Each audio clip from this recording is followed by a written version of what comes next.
ओम श्री परमात्मने नमः। मैं प्रोफेसर हृदय अवस्थी अपने परम पूज्य गुरु जी वेद मूर्ति तपोनिष्ठ वेदों उपनिषद पुराण और गीता के मर्मज्ञ प्रोफेसर पंडित भगवत शरण शुक्ल जी के साथ में आप सभी का Awasthi Ayurveda anatomy yoga and spirituality channel पर हार्दिक स्वागत करता हूं। हम लोग गीता के 11वें अध्याय के 18 और 19वें श्लोक में हैं, जिसमें विराट रूप दर्शन जो है का वर्णन है और उसमें विश्व रूप की स्तुति इन श्लोकों में है। तो अब गुरु जी उसका विशद विश्लेषण करेंगे, तो हम चलते हैं गुरु जी की ओर।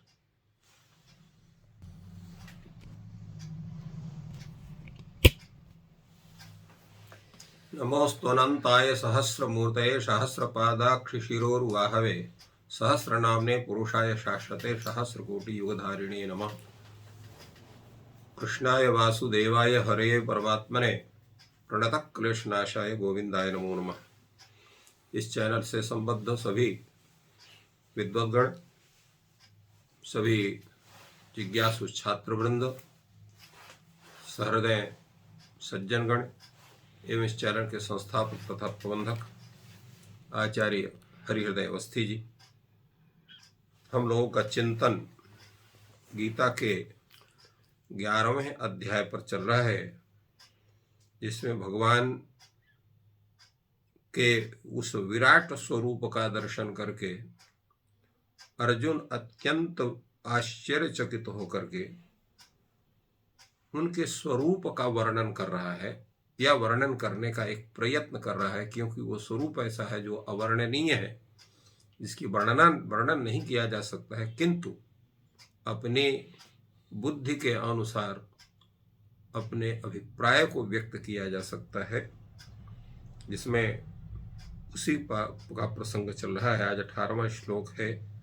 त्वमक्षरम परमं वेदितव्यम त्वमस्य विश्वस्य परम निधानम त्वमव्ययः शाश्वत धर्मगोप्ता सनातनस्त्वं पुरुषो मतो में। अब वो उनके उस अत्यंत विलक्षण स्वरूप को देख करके अर्जुन कहता है कि परमं वेदितव्यम। आप कैसे हैं कि परम वेदितव्य हैं। परम वेदितव्य क्या है? परम वेदितव्य है कि यस्मिन् ज्ञाते सर्वम अविज्ञातम भवति। उपनिषद कहते हैं कि जिसके ज्ञान करने से सब कुछ जो है अविज्ञात हो जाता है, अर्थात कुछ भी जानने योग्य अवशिष्ट नहीं रह सकता है। इसलिए भगवान को यहाँ पर अर्जुन ने कहा परमं वेदितव्यम। आप ऐसे हैं कि आपके जानने के पश्चात फिर उस व्यक्ति को कुछ भी जानने की इच्छा नहीं रहती, तो परम वेदितव्य है। और त्वम अक्षरम, आप अक्षर स्वरूप अर्थात परब्रह्म परमात्मा है। विश्वस्य परम निधानम, तो ये जो संपूर्ण पूर्व दृश्यमान जगत है, इस जगत के आप क्या हैं? परम निधान, आश्रय है। निधीयते स्थाप्यते यस्मिन् तन्निधानम, जिसमें स्थापित किया जाए। तो संपूर्ण विश्व का आधार कौन है? जो उसका मूल है, जिसके द्वारा संपूर्ण संरचना हुई है, वो विश्व जिसका आधार है, जिसके रहने पर ही ये संसार है, जिसके स्वरूप संसार ही के रूप में वो जो स्वयं प्रकट हो गया है। इसलिए विश्वस्य परम निधान, आप विश्व के परम निधान है, स्वयं आश्रय है। अगर आप नहीं है तो संपूर्ण विश्व नहीं है। इसलिए अगर भगवान है, भगवान की सत्ता, तो संपूर्ण विश्व की सत्ता है। और इसलिए कुछ दार्शनिक ये मानते हैं कि संसार भी अनादि है और अनंत है, क्योंकि वो साक्षात विष्णुमय है, परब्रह्ममय, परब्रह्म का ही वो अपने भौतिक रूप में प्रकट होते हैं। हाँ, ये बात अवश्य है कि विश्व में परिवर्तन होता रहता है, निरंतर परिवर्तनशील है। इसलिए इसको जगत कहते हैं, गच्छतीति जगत, जो कभी भी रुकता नहीं, चलता ही रहता है। तो प्रवाह नित्यता से जगत की भी नित्यता है और स्वरूप स्थिति से उसकी अनित्यता है, क्योंकि स्वरूप में जो परिवर्तन होता है तो वो अनित्यत्व का स्वरूप बनता है। तो जगन मिथ्या जो कहा जाता है, जगन मिथ्या का तात्पर्य यह है कि उसका स्वरूप परिवर्तन होते रहता है, इसलिए उसे मिथ्यात्व है। परंतु वो एक जैसे भाषित होता है तो इसलिए उसको मिथ्या भी कहा जाता है, किंतु प्रवाह नित्यता उसकी बनी रहती है, अर्थात जगत का जो क्रम है वो टूटता नहीं है। महाप्रलय की अवस्था में भी वो संपूर्ण जगत का आधार जो पर ब्रह्म है वो उस संपूर्ण विश्व के स्वरूप को अपने उदरस्थ करके और रहता है। और जैसे ही वो संपूर्ण वो समय चक्र के आधार पर वह जो महाप्रलय की स्थिति है जो समाप्त हो जाती है, वो काल महाप्रलय का समाप्त हो जाता है, पुनः वो अपने उदर से बहिर्भूत करके सृष्टि की रचना करना प्रारंभ करता है। तो इसलिए सृष्टि के तद्रूप में सृष्टि का जो है वो प्रवाह क्रम से सृष्टि की भी नित्यता आचार्य लोग स्वीकार करते हैं, और जो केवल उस आधार पर मानते हैं। तो जगत का जो मिथ्यात्व है वो यही है कि एक रूप में न रह करके रूप परिवर्तन उसका होता रहता है। इसलिए तुम विश्वस्य अस्य विश्वस्य परम निधानमस्ति, तुम अव्यय, तुम कैसे हो? अव्यय हो, अर्थात कभी भी तुम्हारा नाश नहीं होता है। न वेति इति अव्यय, जिसमें कभी व्यय नहीं होता, अर्थात जिसमें कभी स्थिति उसकी सब सत्ता समाप्त नहीं होती है, ऐसे अव्यय है। और कैसे है? शाश्वत धर्म गोप्ता, जो शाश्वत धर्म है वो शाश्वत धर्म का आप उसकी रक्षा करने वाले हो। शाश्वत धर्म क्या है? शाश्वत धर्म है जो निरंतर, जो वैदिक धर्म है। वैदिक धर्म को वेद बोधित, वेद प्रतिपादित जो धर्म है उसी को जो है उसी को शाश्वत धर्म कहते हैं। वेद प्रणहितो धर्म यह धर्मस्तद विपर्यय, शास्त्र कहता है। वेद में से के द्वारा प्रतिपादित जो सिद्धांत है वही धर्म है। इसलिए भगवान ने कहा शाश्वत धर्म गोप्ता। और वो शाश्वत धर्म कैसा है? सनातन है, सनातन है। तो सनातन वैदिक धर्म के जो है आप उसके संरक्षक हैं, उसके गोप्ता, गोप्ता गोप्ता माने संरक्षक, संरक्षक उसके। और आप कैसे हैं? सनातन पुरुष, सनातन है आप। सनातन का मतलब क्या होता है? जो नित्य स्थित हो वो सनातन है। सना भव सनातना, अर्थात जो सर्वदा, जिसका त्रैकालिक जो है त्रैकालिक अबाध्यता है, त्रैकालिक तीनों काल में जिसका बाध नहीं होता है, वो भूत में भी है, भविष्य में भी है, वर्तमान में भी, आगे भी रहेगा, इसलिए उसको सनातन कहते हैं। सनातन, हाँ। और बताए क्या कहे? पुरुष मतों में सनातन पुरुष, इसलिए भगवान को पुरुष शब्द से भी कहा जाता है। वेद भी कहता सहस्र शीर्ष पुरुष सहस्राक्षा सहस्रपात। तो ये परमात्मा क्या है? पुरुष है। कैसा पुरुष है? सनातन पुरुष है। सनातन पुरुष कौन है? तो पुरुष वही होता है जो सृष्टि प्रक्रिया के संपादन में पूर्ण रूप से सक्षम होता है। सृष्टि प्रक्रिया के संपादन में अक्षम व्यक्ति पुरुष नहीं होता है। इसलिए यहाँ पर उनको सनातन पुरुषा कहा, क्योंकि संपूर्ण सृष्टि की प्रक्रिया उसी से प्रारंभ होती है, इसलिए उसको सनातन कहते हैं। और पुरुष शब्द का प्रयोग जैसे हमने बतलाया, ये जो संपूर्ण विश्व का जो कर्ता है, जो उसका संपूर्ण विश्व की स्थिति को जो पूरा उसका नियामक है, वो सनातन पुरुष होता है। तो आप ऐसे सनातन पुरुष हैं।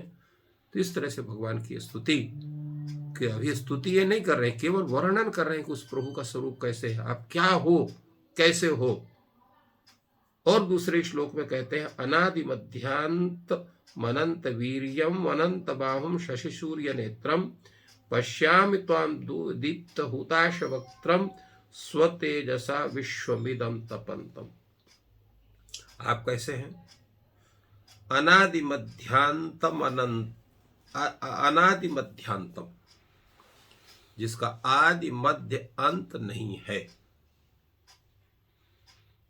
अनादि मध्यांतम, आदिश्च मध्यम च अंतश्च इति इति आदि मध्यांतः अविद्यमानः आदि मध्यांतः यस्य सः अनादि मध्यांतः, जिसका आदि अंत मध्य विद्यमान नहीं है, अर्थात कुछ प्रतीत नहीं होता है, ऐसा वो परमात्मा का स्वरूप आपका है। और कैसे आप अनंत वीर्यम, वीर शब्द का अर्थ यहाँ पर सामर्थ्य है। आपका जो सामर्थ्य है उसकी थाह नहीं है। कितना बड़ा सामर्थ्य आपका है इसका वर्णन हम नहीं कर सकते कि वो उतना बड़ा आपका सामर्थ्य है। तो अनंत वीर्य है, माने आपका जो है सामर्थ्य है, बल है, तेज है, शक्ति है, वो अनंत है। अनंत का तात्पर्य है कि उसका परिमाप कितना है उसकी गणना नहीं हो सकती है। और अनंत बाहु, अनंत बाहु शब्द का भी एक ये जो विशेषण है ये भगवान का, इसका भी तात्पर्य बड़ा विलक्षण है। अनंत बाहु का मतलब क्या होता है? क्रिया कारण क्रिया विधान सामर्थ्य। क्योंकि हम अपने बाहुओं से क्या करते हैं, अपने भुजाओं से क्या करते हैं, अनेक क्रियाओं का संपादन करते हैं। तो अनंत आपके बाहु है, माने जहां भी देखे जितनी भी कार्य जितने भी संपादित हो रहे वो आपके द्वारा हो रहे हैं। तो अनंत कार्य है, अनंत कार्य के संपादन में अनंत आपके बाहुओं का स्वरूप है, अर्थात उनकी भी गणना नहीं की जा सकती। यहाँ पर अनंत शब्द बाहुल्य न प्रयोग है, अर्थात इतने बाहु हैं उन बाहु की हम गणना नहीं कर सकते हैं। तो अनंत बाहु स्वरूप आपके दिखाई दे रहा है। और शशि सूर्य नेत्रम, ये लगता है कि चंद्रमा और सूर्य आपके नेत्र हैं, क्योंकि नेत्रों से वही ज्वाला वही तेज प्रवाहित हो रहा है। एक नेत्र से सूर्य की ज्योति प्रतीत हो रही है। एक नेत्र क्या है, तो अनेक बाहु दरवक्त्र नेत्रम कहा गया। तो आपके तो अनेक नेत्र भी है। तो कुछ नेत्रों से अग्नि की ज्वाला दिखाई पड़ रही, कुछ नेत्र से मतलब सूर्य की ज्वाला और शशि का जो तेज है वो दिखाई पड़ रहा है। और दूसरी स्थिति क्या है कि पश्यामि त्वाम दीप्त हुताश वक्त्रम, आपका जो मुख है ऐसे प्रतीत हो रहा है कि मानो अग्नि की ज्वाला आपके मुख से निकल रही है। दीप्त हुताश वक्त्रम। और कैसे हो आप? स्वतेजसा इदम विश्वम तपंतम, अपने तेज से ये संपूर्ण विश्व को आप संतप्त कर रहे हैं। ये आपका स्वरूप है। ऐसे स्वरूप वाले को मैं आपको देख रहा हूं, क्योंकि आपका ये जो स्वरूप है ये अद्भुत स्वरूप, ये कहीं और अन्यत्र नहीं है। ये इस स्वरूप का कोई आदि अंत मध्य नहीं है, और इसके सामर्थ्य का अंत नहीं है। और मुख की जो प्रज्वलित ज्वाला मुख से जो निकल रही है अग्नि की, और दीप्त माने ज्वलित अग्नि जो आपके मुख से निकल रहा है, और आप अपने तेज से संपूर्ण विश्व को आज संतप्त करें। संतप्त करने का मतलब क्या? आप व्याप्त है, पूरा जितना संसार उससे आपके तेज से, आपके स्वरूप से प्रभावित हो रहा है, आपके पराक्रम से, ऐश्वर्य से प्रभावित हो रहा है, वो संतप्त करने का है। और जिसको हम देख रहे, पश्यामि एवं भूताम त्वाम पश्यामि, एवं भूतम त्वाम पश्यामि, ऐसे आप उस विराट स्वरूप का मैं दर्शन कर रहा हूं। द्यावा पृथिव्यो हृदमंतरम ही व्याप्तं त्वयेकेन दिशश्च सर्वाः दृष्ट्वा भूतम रूपमुग्रम तवेदम लोकत्रयम प्रव्यथितम महात्मन।